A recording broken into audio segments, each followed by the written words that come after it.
Hello, আসসালামু আলাইকুম সবাইকে। আজকে আমরা সকালে আমি, আমার আব্বু আর আমার ছোটো বোন গিয়েছিলাম পদ্মা সেতু দেখতে মাওয়া ঘাটে। প্রথমে আমরা বের হয়েছিলাম আমাদের বাসা থেকে উত্তরা 10 থেকে বের হয়ে আজিমপুর হয়ে 25টা বাস দিয়ে আমরা ডিরেক্ট চলে যাই পদ্মা মাওয়া ঘাটে। ওইখান থেকে অটো নিয়ে চলে যাই শিমুলিয়া ঘাটে। শিমুলিয়া ঘাটে জনপ্রতি নেয় 30 টাকা করে।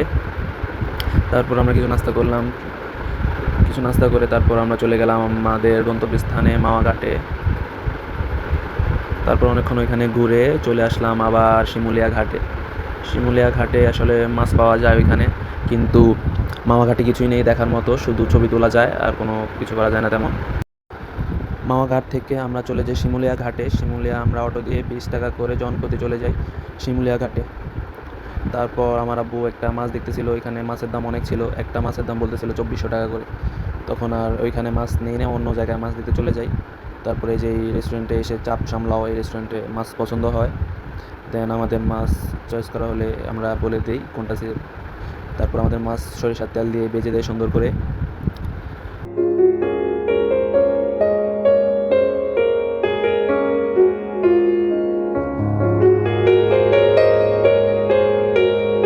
তারপরে যে এই মামাটা সুন্দরভাবে একটা সালাদ এবং ভর্তা বানিয়ে দেয় আমাদেরকে সুন্দর সুস্বাদুভাবে, আর সালাদটা অবশ্যই অনেক মজা ছিল। মাওয়া ঘাটে সকল কিছুরই দাম বেশি, আপনাকে ঠকাবেই যেমনি হোক, ওইখানে সিন্ডিকেট বেশি। আপনি করলা ভাজি 100 টাকা করে নিয়ে নিচ্ছে আমাদের থেকে। তারপরে এই যে আমরা খাওয়ার জন্য বসেছিলাম, ওই যে একটা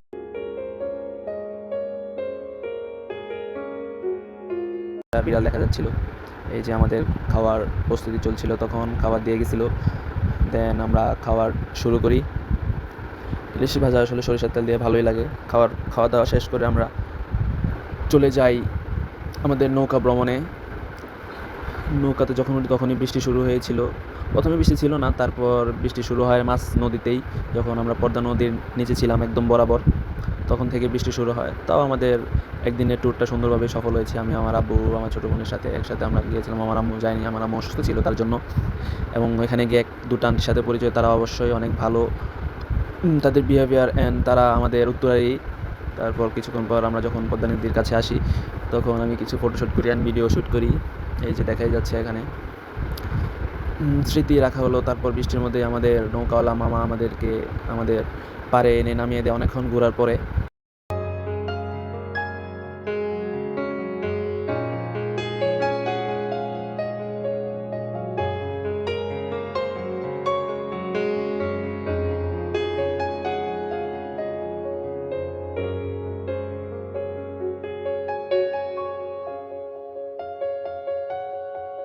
তারপর আমরা অটোতে উঠে চলে আসি বাস স্ট্যান্ডে গুলিস্তানের জন্য। বাসে উঠে যাই। গুলিস্তান আসার আগ পর্যন্ত ভালোই ছিল, মাঝপথে আবার বৃষ্টি শুরু হয়।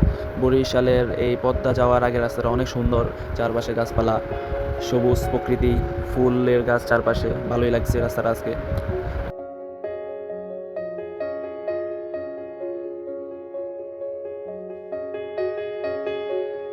আর কি বলবো, আমার চলে যে অবস্থা, বাসে উঠছে কি বাতাস দেখেন আপনারা, প্রচুর বাতাস ছিল। লাস্ট পর্যন্ত আমরা মেট্রো রেলে আমাদের বাসায় চলে আসি।